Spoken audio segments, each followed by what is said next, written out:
capítulo 7, Josué capítulo 7, verso 1 en adelante. La palabra de Dios nos dice en Josué capítulo 7, verso 1 en adelante: sin embargo, los israelitas desobedecieron al Señor, conservando lo que Él había decidido que fuera destinado a la destrucción. Pues Acán, hijo de Carmi, nieto de Zabdi y bisnieto de Sera, guardó para sí parte del botín que Dios había destinado al exterminio. Este hombre de la tribu de Judá provocó la ira del Señor contra los israelitas. Josué envió a unos hombres de Jericó hacia Ai, lugar cercano a Betabel, frente a Betel, y les dijo: vayan a explorar la tierra. Fueron pues a explorar la ciudad de Ai. Poco después regresaron y le dieron el siguiente informe a Josué: no es necesario que todo el pueblo vaya a la batalla. 2 o 3 mil soldados serán suficientes para que tomemos Ai. Esta población tiene muy pocos hombres y no hay necesidad de cansar a todo el pueblo. Por esta razón, solo fueron a la batalla 3,000 soldados, pero los de Ai los derrotaron. El ejército israelita sufrió 36 bajas y fue perseguido desde la puerta de la ciudad hasta las canteras. Allí, en una pendiente, fueron vencidos. Como resultado, todo el pueblo se acobardó y se llenó de miedo. Ante esto, Josué se rasgó las vestiduras y se postró rostro en tierra ante el arca del pacto del Señor. Lo acompañaban los jefes de Israel, quienes también mostraban su dolor y estaban consternados. Josué le reclamó a Dios: Señor y Dios, ¿por qué hiciste que este pueblo cruzara el Jordán y luego lo entregaste en manos de los amorreos para que lo destruyeran? Mejor nos hubiéramos quedado al otro lado del río.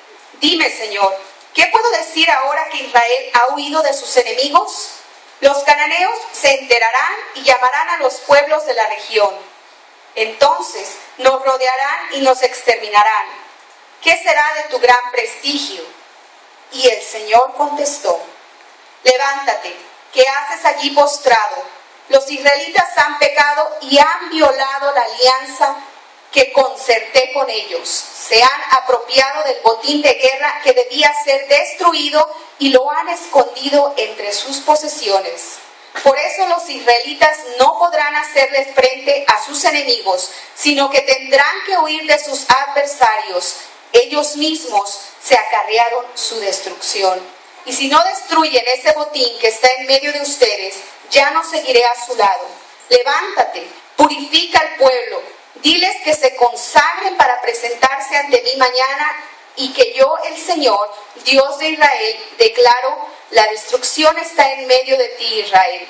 No podrás resistir a tus enemigos hasta que hayas quitado el oprobio que está en el pueblo.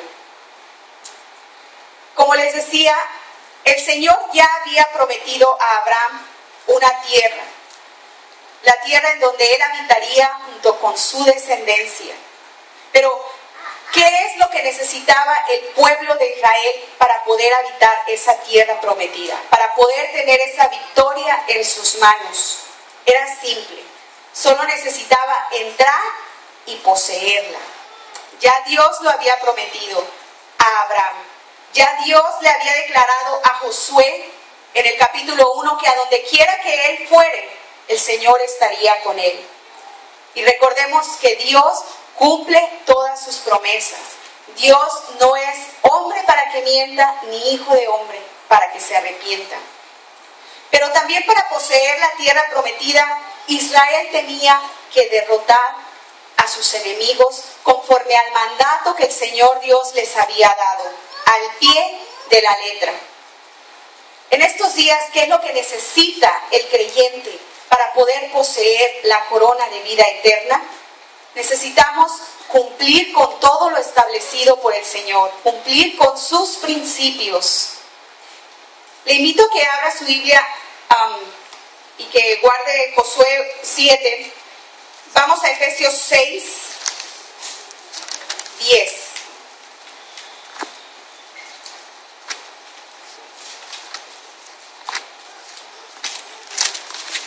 Efesios 6:10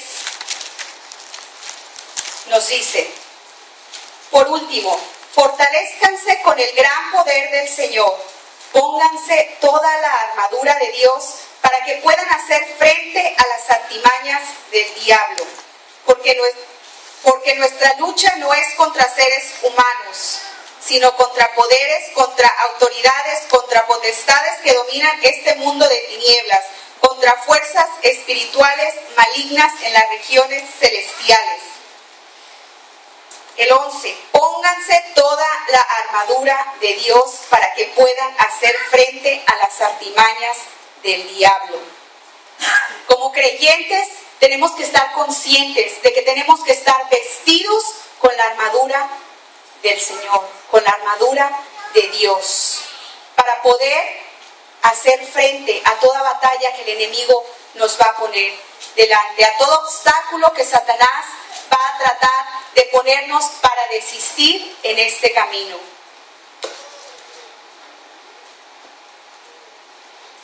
Regresando a Josué 7,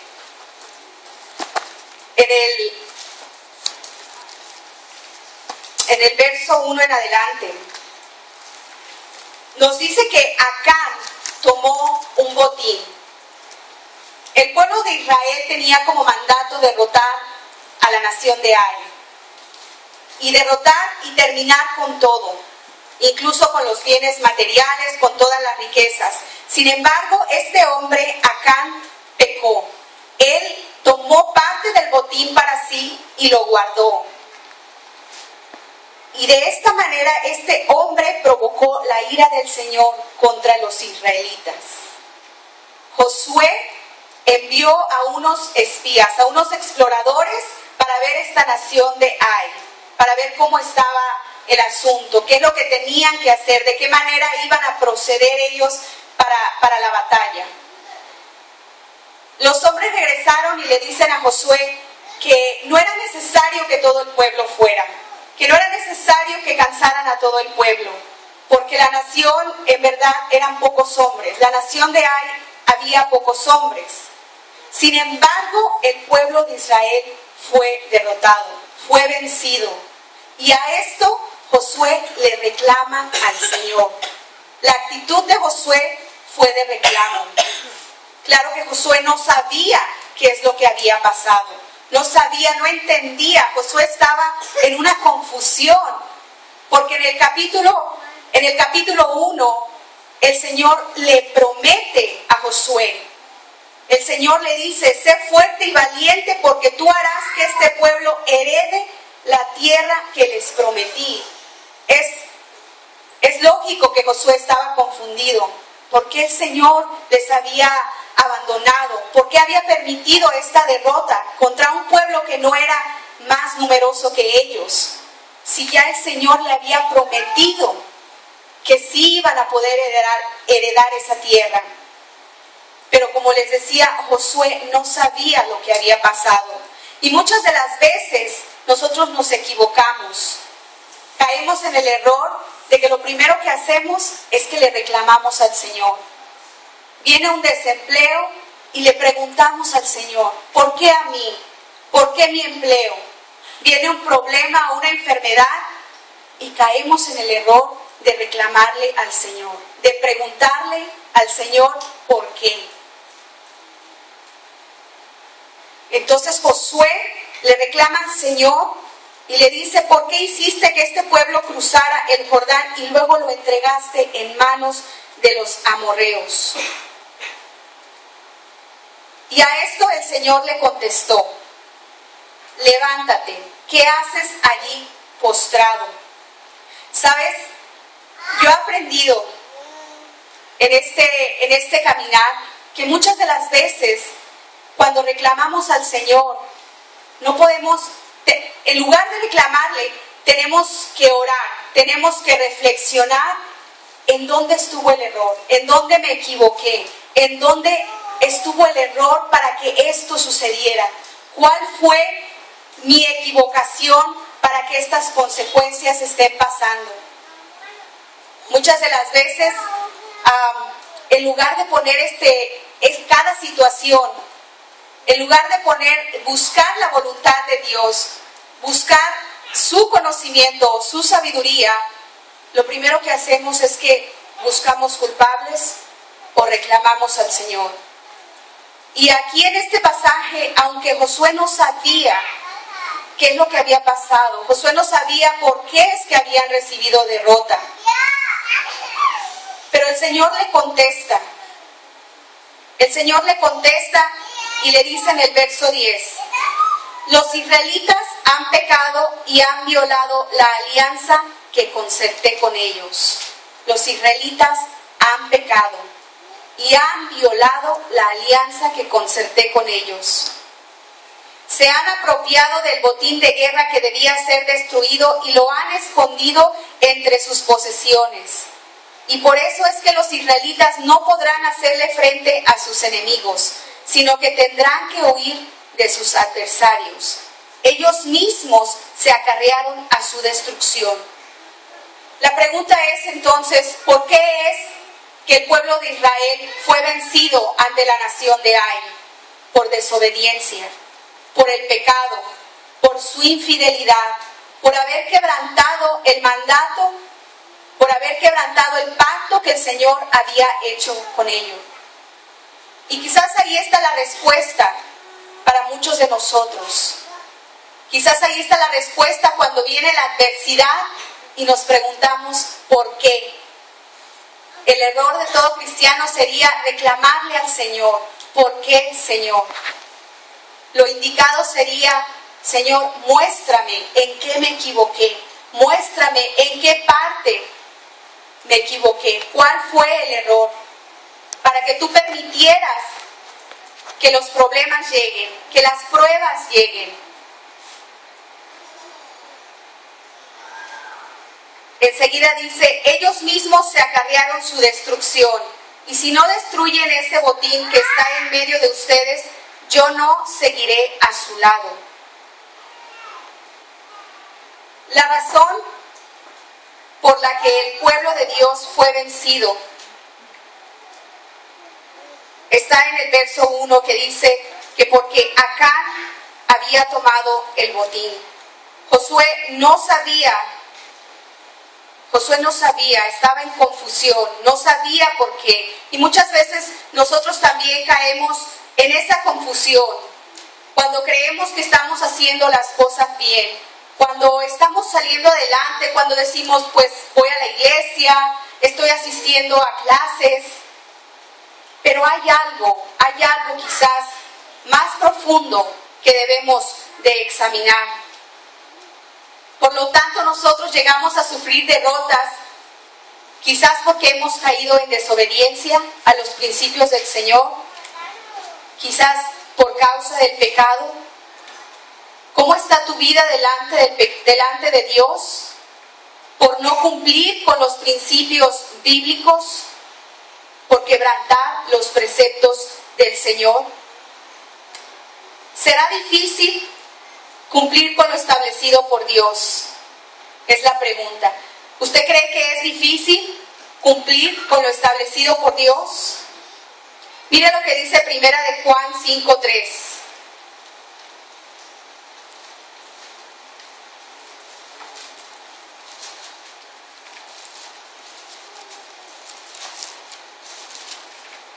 ¿Será difícil cumplir con lo establecido por Dios? Primera de Juan 5:3 nos dice: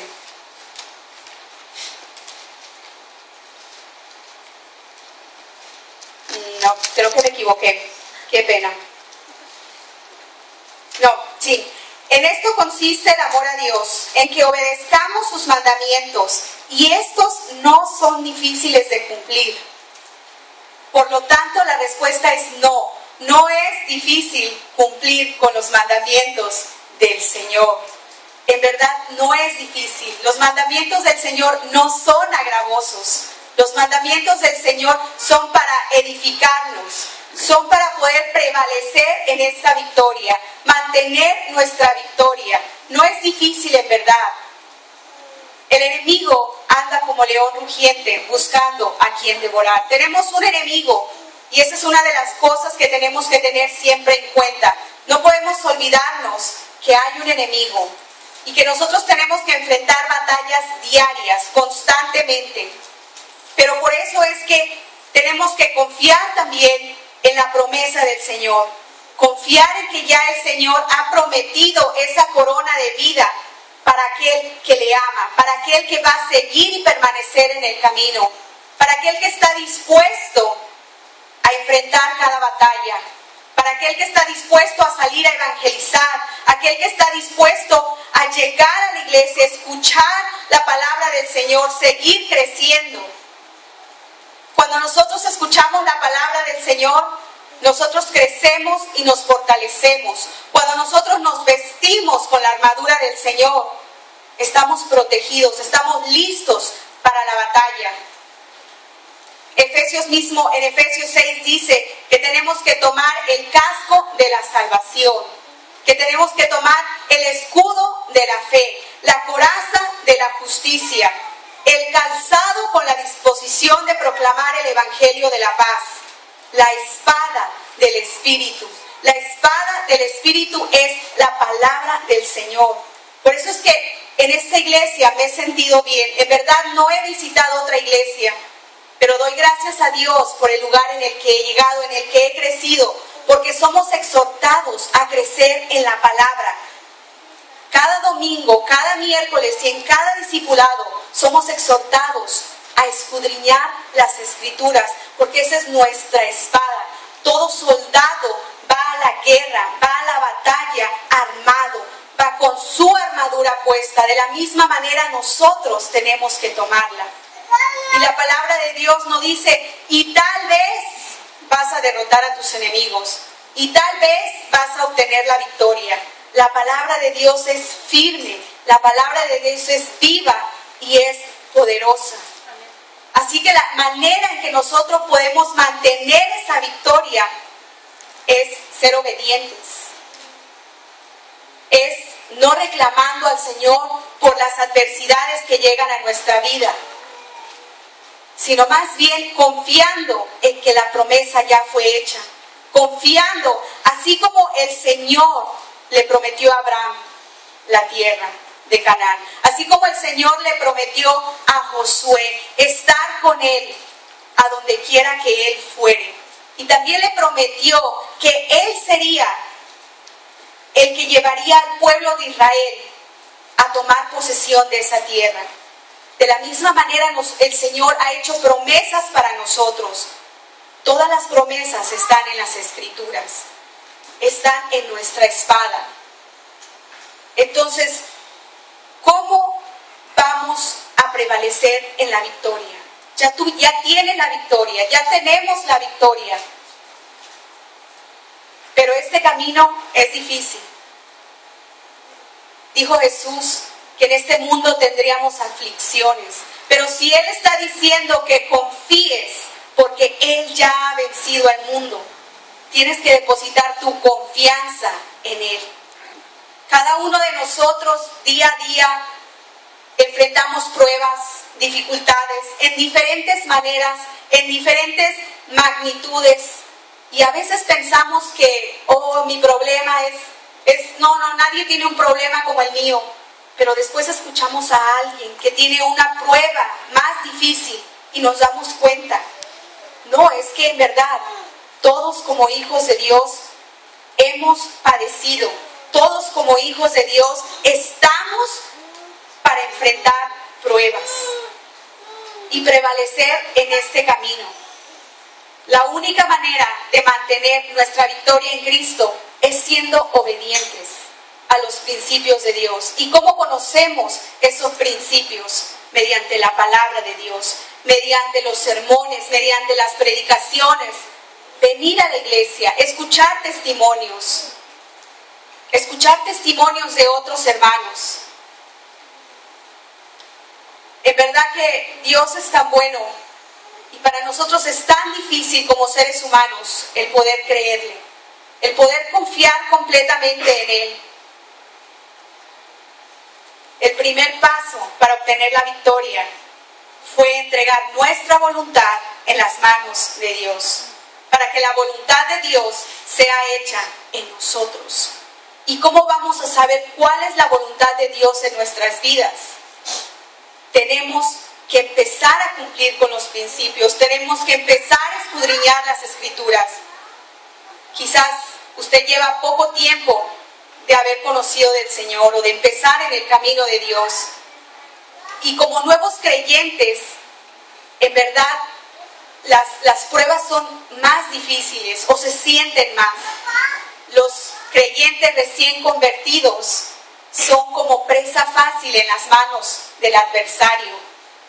Porque he escuchado de casos o de personas que han desistido después de un mes, después de 2 meses, después de 1 año quizás. Porque así como Josué decía que mejor se hubieran quedado del otro lado del río, que ahí estaban mejor, o así como el pueblo de Israel cuando cruzó el desierto de sí y que no tenía para comer, decía mejor nos hubiéramos quedado. Muchos recién convertidos son presa fácil del enemigo, porque las pruebas llegan, los problemas llegan. Y he escuchado de personas que han dicho, estaba mejor antes en el mundo, mejor no hubiera conocido de Dios. Y desafortunadamente, infortunadamente, muchos caen, muchos regresan. Pero por eso, mi hermano, es que tenemos que vestirnos con la armadura de Dios. Tenemos que estar conscientes de que esto es una carrera. Tenemos una meta. Tenemos que poner nuestros ojos en el autor y el consumador de la fe si queremos obtener esa corona de vida.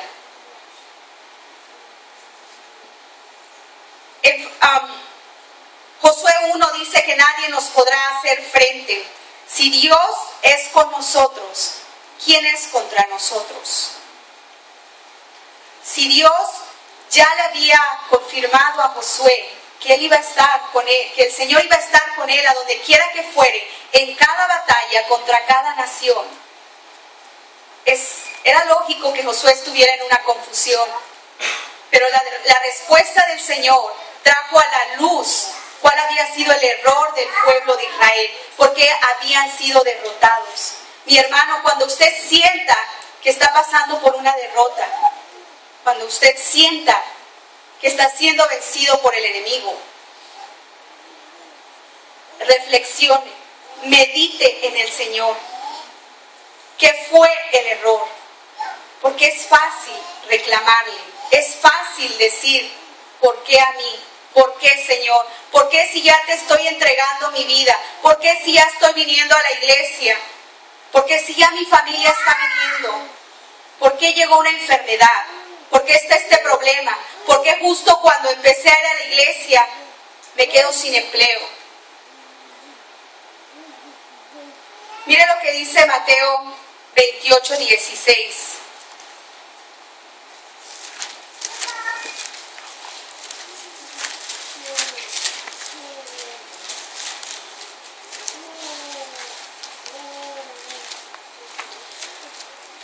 Mateo 28:16.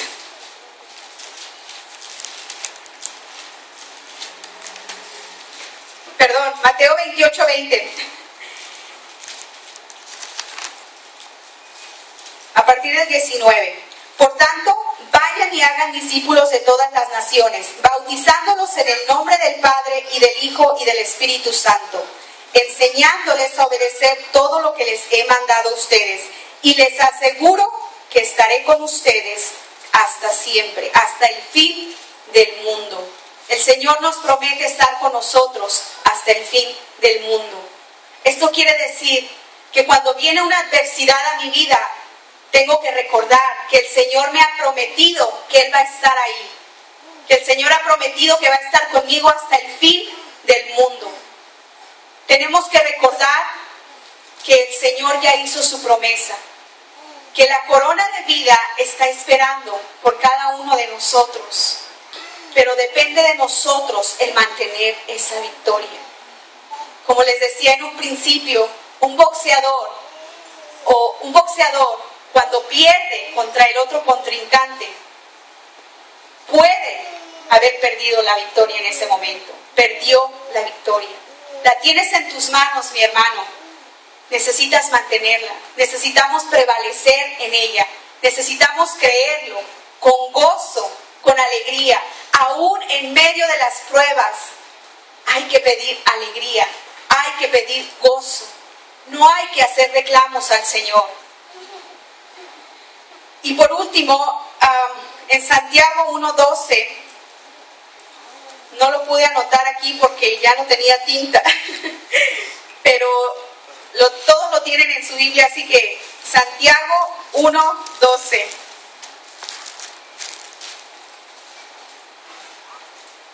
Quiero dejarles con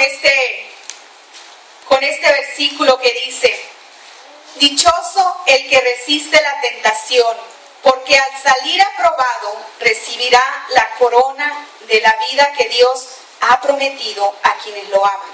Dichoso el que resista la tentación. Dichoso el que resista la tentación, porque al salir aprobado recibirá la corona de vida que Dios ha prometido a quienes lo aman. Yo amo al Señor, pero es mi deber mantener esa victoria que Cristo ya ha ganado, que Cristo ya obtuvo. Es mi deber prevalecer con esta victoria. No debo de permitir que el enemigo me la quite por un simple problema, porque recordemos que el Señor es más grande que cualquier problema. Más grande es el que está conmigo que el que está en el mundo. La palabra de Dios, como les decía y como dice Hebreos, es viva y poderosa y es más cortante que cualquier espada de dos filos. Tenemos nuestra vida entera en la palabra del Señor. Y cuando nosotros renunciamos a nuestra voluntad y permitimos que Dios obre en nosotros, Dios lo va a hacer en verdad, porque Él cumple sus promesas. Pues esto es lo que yo quería compartir con ustedes. Yo espero que de alguna u otra manera el Señor haya tocado su vida. Yo le invito también a que siga meditando y reflexionando en este pasaje, en este capítulo Josué 7, del 1 en adelante, en la manera en que podemos prevalecer en la victoria, en la manera en que pudiéramos perder la victoria, que Dios no lo quiera. ¿Qué es lo que tenemos que hacer? Ser obedientes, poner nuestros ojos en nuestra meta, en Jesús, y recordar que el Señor no miente. El Señor cumple cada promesa siempre y cuando nosotros cumplimos los principios al pie de la letra. Que Dios les bendiga.